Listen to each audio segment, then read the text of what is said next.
बिस्मिल्लाहिर्रहमानिर्रहीम। आज हम जिस मौजू पर बात करेंगे, जाहिर है आप सबके जहन में वही बात है कि आगे क्या होने जा रहा है। वज़ीर-ए-आज़म शहबाज शरीफ साहब ने आज लाहौर में कोर कमांडर हाउस का दौरा किया, जिसे 9 मई को पीटीआई के शरपसंदों ने जला दिया था। और वहाँ पर उन्होंने एक अजीबोगरीब बात की। उन्होंने कहा कि शरपसंदों को 72 घंटे में काबू किया जाए, ठीक है। साथ ही उन्होंने ये भी कहा कि एंटी टेररिस्ट कोर्ट जो हैं उनकी तादाद में इजाफा किया जाए और इनको सजाएं भी दी जाएं। तो क्या शहबाज शरीफ साहब को ये नहीं पता कि सुप्रीम कोर्ट ऑफ पाकिस्तान और Lahore high court, Islamabad high court में बाज़ मखसूस जहनीत के जजों की मौजूदगी के दौरान क्या ये मुमकिन है कि इस तरह की तोड़ फोड़ या तकरीब कारी करने वालों को सजा दी जा सके। मैं उनके इस बयान पर बहुत ज़्यादा हैरान हुआ। बहरहाल दौरा किया उन्होंने। इसी तरह की गुफ्तगू आज पेशावर में army chief general Asim Munir ने भी की है। उन्होंने भी ये कहा है कि इन सब को कानून के कटहरे में लाया जाएगा। बात दुरुस्त है, मुल्क के अंदर कानून कोई भी तोड़े उसे कानून के दायरे में लाया जाना चाहिए, कानून के कटहरे में लाया जाना चाहिए और बिला इम्तियाज लाया जाना चाहिए। लेकिन हम देख रहे हैं कि अदालतों से जिस तरह इमरान खान साहब को रिलीफ मिल रहा है, उसने तो तमाम रिकॉर्ड तोड़ दिए हैं। और ये रिकॉर्ड सिर्फ पाकिस्तान के हद तक नहीं है, दुनिया में कभी ऐसा नहीं हुआ होगा। यानी कि यहाँ तक कहा गया कल इस्लामाबाद हाई कोर्ट में कि आपको 19 तारीख तक इजाज़त है, आप जो मर्ज़ी करें, आपको कोई गिरफ्तार नहीं करेगा। इसकी मिसाल यूँ है कि अगर खुदा न खास्ता वो बाहर निकल के किसी को कत्ल कर देते हैं तो फिर भी उनको पकड़ा नहीं जा सकता। इससे पहले जो कुछ सुप्रीम कोर्ट में हुआ, जिस तरह से उनको तो बुलाया गया, हुकूमत को कहा गया कि उन्हें पेश किया जाए फौरी तौर पर, इमरान खान साहब को पेश किया गया। अब ये बहुत बड़ा मालियाती स्कैंडल था। तो चीफ जस्टिस साहब ने कहा कि आपको देखकर खुशी हुई, बस इससे सारा केस ख़त्म हो गया। उसके बाद कौन सी हाई कोर्ट या कौन सी मतहत अदालत होगी जो इमरान खान साहब के ख़िलाफ़ कोई फैसला देगी। तो ये सारे मामला बड़े गंभीर हो चुके हैं। अदलिया ने एक पोजीशन ले ली है। अब हम आपस में बैठ के जो मर्जी बात करते रहें, वहाँ से तो ना पहले को पर्दा था ना अब कोई पर्दा है। मामला कानून के दायरे में हैं, यकीनन कानून के दायरे में नहीं है। नई जुरिस्प्रूडेंस लिखी जा रही है, नया ज़ाब्ता फौजदारी लिखा जा रहा है, आइन रीड किया जा रहा है। तो ये सारी चीज़ें उस वक्त एड्रेस करने वाली थी जब ये शुरू हुई थी। अब देर आए दुरुस्त के मजाक कह लें या नीम दिली से कह लें, अब हुकूमत ने फैसला किया है कि हम कोई ना कोई एक्शन लेंगे। हुकूमत की एक इत्तेहादी जमात, अब JUI जो है, ज़ाहिर है वही मेन इस हवाले से किरदार अदा कर सकती थी, वो अपने कारकुनों का एक धरना सुप्रीम कोर्ट के सामने देने वाली है पीर के रोज़।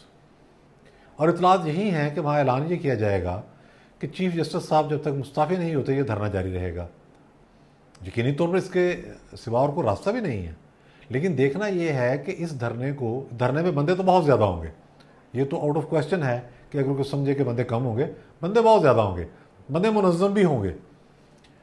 बंदे इस तरह के होंगे कि आप उन्हें तपती हुई सड़क पर बिठाएंगे वो बैठ जाएंगे, आप उन्हें गर्म पत्थरों पर बिठाओगे वो बैठ जाएंगे, घास पर बिठाएंगे बैठ जाएंगे, ठंडा पानी पीने को नहीं मिलेगा वो भी बर्दाश्त करेंगे। वो मौसम की हर तरह की सख्ती ही नहीं, बल्कि अगर उनका किसी फोर्स से कोई क्लैश होता है और सामने डंडे नहीं गोलियां या आंसू गैस चल जाती है, तो उसका भी वो इत्मीनान के साथ सामना करेंगे, क्योंकि वहाँ पर बाजमात नमाज हुआ करेगी 5 वक्त। तो ये एक अजीबोगरीब सीन देखने को होगा। इससे पहले जो वाक़यात रूनुमा हो चुके हैं 9 मई के बाद, वो ज़्यादा अहम हैं, उनको डिस्कस किया जाना। एक दुश्मन पाकिस्तान में क्या चाहता है?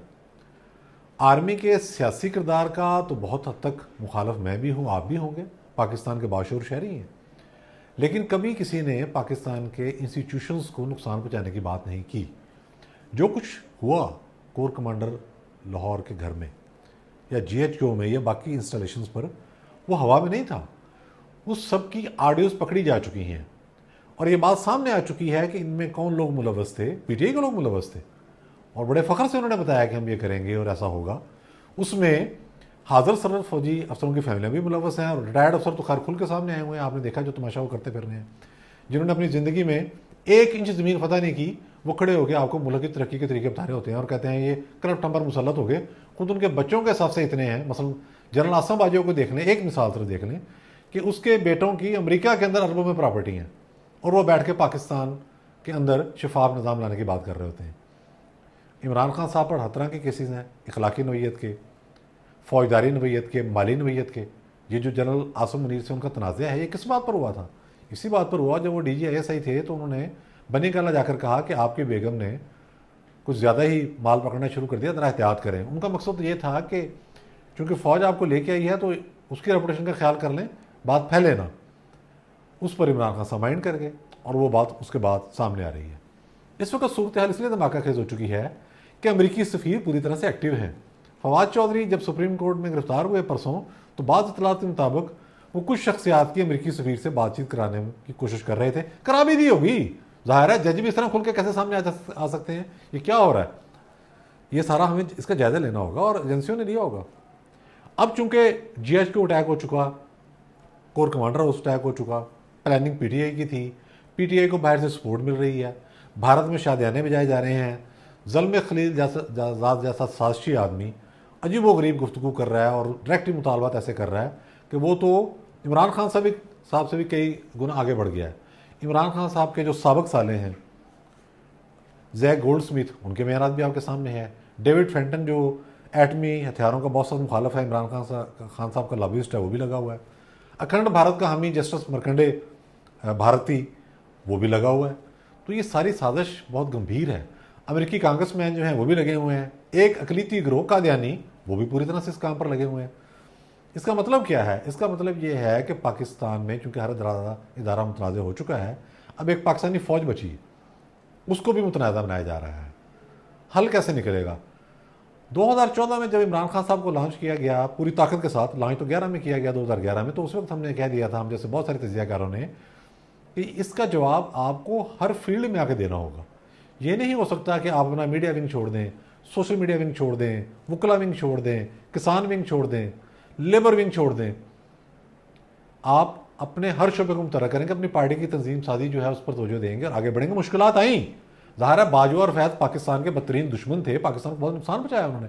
इमरान खान साहब से मिलकर उन्होंने CPEC रोका, उन्होंने कश्मीर सरेंडर किया, उन्होंने मुल्क IMF के हवाले कर दिया। लेकिन जब ये हुकूमत आई तो इसकी नालायकी ये रही है कि ये कोई भी बात बताने में नाकाम है।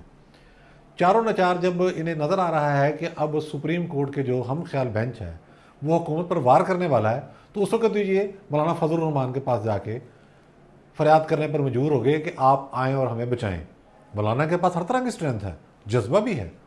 इसीलिए आपने देखा कि मौलाना का नाम आते ही ना सिर्फ PTI बल्कि और बहुत सारे ऐसे हल्के जो पाकिस्तान के ख़िलाफ़ इस वक्त काम कर रहे हैं और एक ख़ास जहनीत है उनकी, वो उछलना शुरू हो जाते हैं। उनकी तकलीफ देखने वाली होती है। अब मौलाना का मामला यह है कि बंदे तो वो ले आएंगे, बाकी पार्टियों ने किस तरह से सपोर्ट करना है। अगर कोई ये समझता है कि सिर्फ जलसे जुलूस करने से, प्रेस कॉन्फ्रेंसें करने से मामला हल हो जाएगा, गुफ्तगू करने से हो जाएगा, भाई ये नहीं होगा। अब पेनिट्रेशन जो है उस लॉबी की, जो पाकिस्तान के अंदर 2 टारगेट उनके बाकी हैं, एटमी हथियार और आइन में तरामीम करना, फिर कादियानियों को मुस्लिम करार देना। ये आइन में तरामीम करेंगे ना वो, और सारा उसमें ये मामला आएगा। इस तरफ मामला बढ़ना शुरू हो गया हुआ है। इदारों के अंदर फ्रिक्शन है, बिल्कुल है।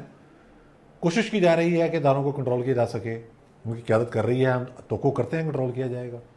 मौलाना आगे हैं। मौलाना का ये धरना फैसला कुन है। इस धरने को अगर हुकूमत में शामिल तमाम सियासी जमातों ने सपोर्ट ना किया दिलो जान से, तो मौलाना का तो कुछ नहीं जाएगा। उनका तो बेशुमार कारकुन हैं और वो तो हुकूमत में हो या ना हो, किसी की जरूरत नहीं हाथ लगाए। वो 2019 में भी यहाँ आए थे तो जनरल बाजवा को मिन्नत करनी पड़ी थी। पहले झगड़ा हुआ, घर में बुलाया उनको और फिर मिन्नत तरला करके रुखसत किया, फिर एक झूठा वादा भी किया कि जल्द इलेक्शन हो जाएंगे तो वो तो अपने आप को संभाल लेंगे। बाकियों के साथ क्या होगा? बशमूल पीपल्स पार्टी, ये मुझे कुछ कहने की जरूरत नहीं है। इस धरने को कामयाब कैसे बनाना है, मैं कोई तबसरा नहीं करता। देखें, मुखालिफ फरीक जो है वो आइन कानून को नहीं मानता, वो अखलाकियात को नहीं मानता। आप अगर आइन कानून और अखलाकियात पर अमल करते रहेंगे तो कैसे काम चलेगा? मैं सिर्फ एक फ़िक्रा कह के अपना ये वीला ख़त्म करता हूँ कि सवाल जिस ज़ुबान में किया जाए, जवाब उसी ज़ुबान में देना पड़ता है। ये हो नहीं सकता कि आप दाद फरियाद दरख्वास्तें लेके और मिन्नतें ले करते हुए पाए जाएं और आपको कोई बख्श दे। तो अगर आपने अपने आप को बचाना है और मुल्क को भी बचाना है, ये भी लाजमी शर्त है। मुल्क की मैशत अगर डूब रही है, उसमें अदालती फैसलों का बहुत बड़ा रोल है। पहले दिन से ही जब ये हुकूमत बनी है, अदालत ने ऐसे फैसले लेने शुरू किए कि अब उसके नतीजे में मुल्क चलना नामुमकिन हो गया। और ज़ाहिर है पीटीआई की सपोर्ट में थे सारे के सारे फैसले। तो अब फैसला आपने करना है कि आपने किस ज़ुबान में क्या जवाब देना है। ये बात तय है, बाशऊर तबका पहले भी कहता है, अब भी कहता है, जो किसी किस्म के तशद्दुद पर यकीन नहीं रखता, वो ये बात पहले भी उसने की और अब भी कर रहा है कि सड़कों पर आए बगैर मसले का हल नहीं निकलेगा। ये जो सारा प्रोजेक्ट था, ये सड़कों के ज़रिए शुरू किया गया, अदालतों को बीच में डाल के शुरू किया गया। उसके बाद ज़ाहिर है उस वक्त की मिलिट्री एस्टैब्लिशमेंट भी थी। अगर इन तमाम चीज़ों को आपने अपने पार्टी के ज़ोर पर, अपने इत्तेहादियों के ज़ोर पर एड्रेस नहीं किया, तो फिर पाकिस्तान का मुस्तकबिल भी बहुत, मैं समझता हूँ कि अफसोसनाक मोड़ की जानिब बढ़ सकता है।